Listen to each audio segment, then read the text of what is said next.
look so sad, the tears are in your eyes. Come on and come to me now. Don't be ashamed to cry. Let me see you through, 'cause I've seen the dark side too.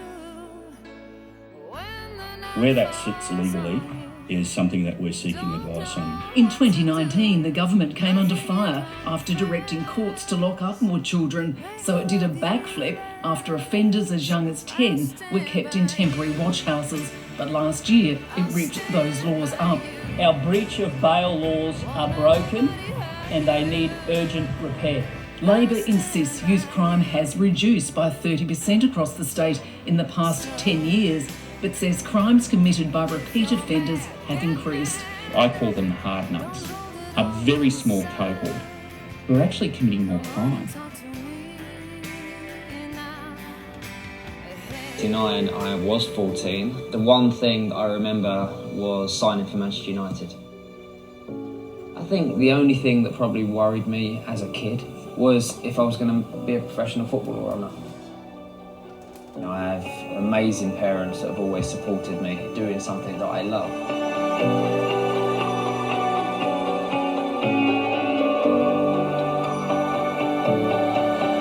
2019 is a big year for children. 30 years on, a lot has changed. Childhood is different. Kids have opportunities that previous generations didn't have. But children still face lots of challenges. In 2019, I'm joining UNICEF to urgently call on world leaders to protect childhood, to commit to fulfilling the rights of every child now and for future generations. For every child, every right.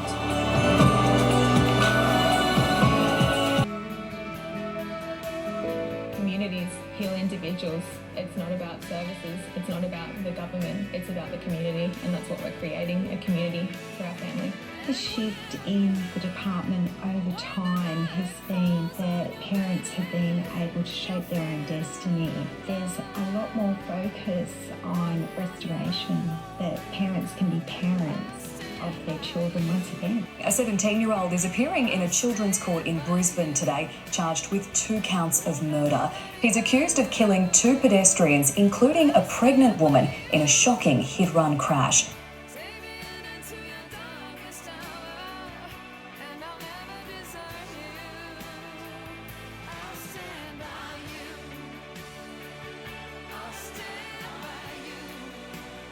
The state government has been accused of putting the welfare of young people at risk after axing funds for child protection legal services. Hundreds of families rely on the services every year.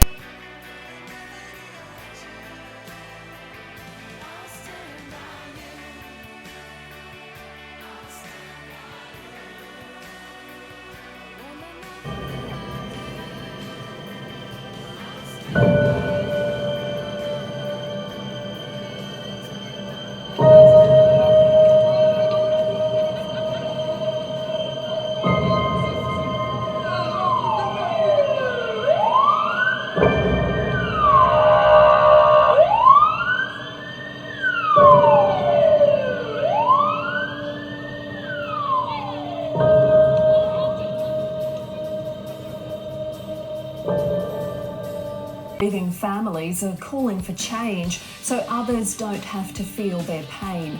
They want to crack down on repeat youth offenders. The furious Premier is also demanding answers, but police say reports the teenager charged with murder was out on bail for serious offences are wrong. These pictures are drawn by children in Australia's immigration detention centres.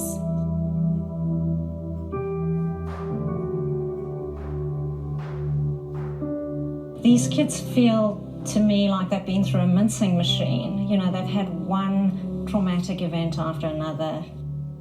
I sometimes feel they are broken into little bits and it's really hard to put the pieces back together again.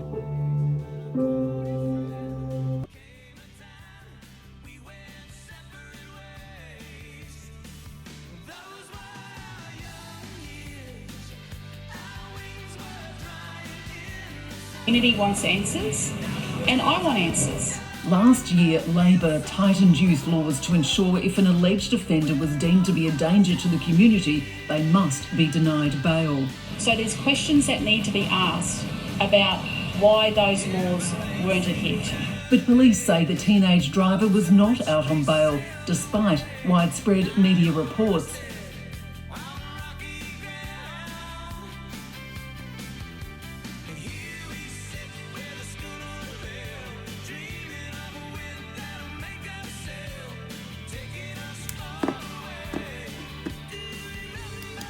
It's your right to know why you're in care. Everyone is in care for different reasons, but whatever the reason, it's your right to know. If you're unsure why you're in care, talk to your caseworker. They're there to help you and explain anything you don't understand. Remember, you have the right to ask about any information being kept about you. When you leave care, you can ask to read your file. These are your rights. I want him to feel the full force of the law, and nothing I say now will undermine that. But community anger is building, and there are growing concerns about the youth justice system. From this terrible tragedy lies a platform for change. Labor has been under pressure to crack down even further after a series of fatal car crashes involving kids and stolen cars. Now 2 innocent lives have been lost, and a teenager faces a double murder charge. The couple's unborn child did not survive the crash.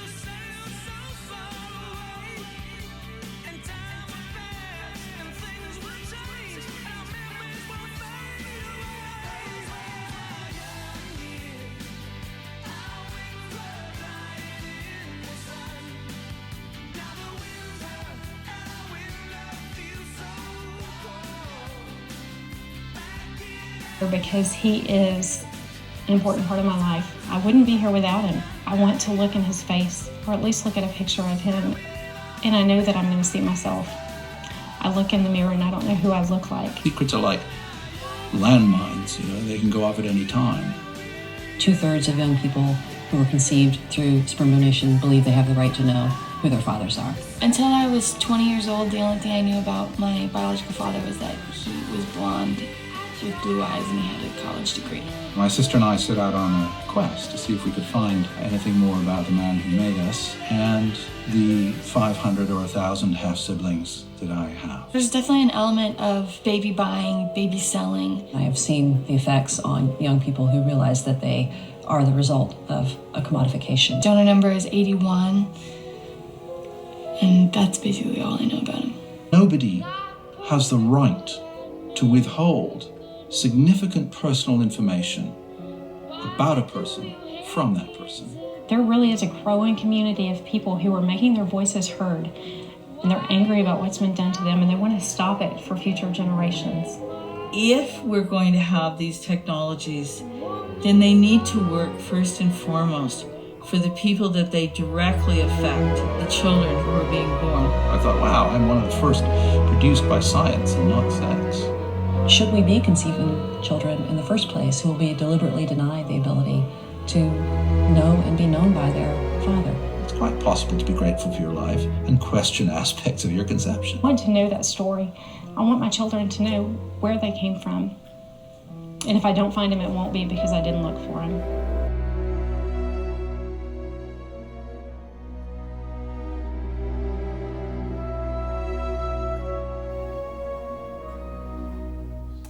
My name is Duan. I'm 12 years old. I'm from Marinda and Garwa country. I came here to speak with you because the Australian government is not listening. Adults never listen to kids like me, but we have important things to say. I am the star in a new documentary, In My Blood It Runs. The film shows that I felt like a failure at school. I was always worried about being taken away from my family. I was nearly locked up in jail. I was lucky because my family, they know I am smart. They love me. They found a way to keep me safe. There are some things I want to see changed. I want my school to be run by Aboriginal people. I want adults to stop crueling 10-year-old kids in jail. I want my future to be out on land with strong culture and language. My film is for all Aboriginal kids. It is about our dreams, our hopes and our rights. I hope you could make things better for us. Thank you.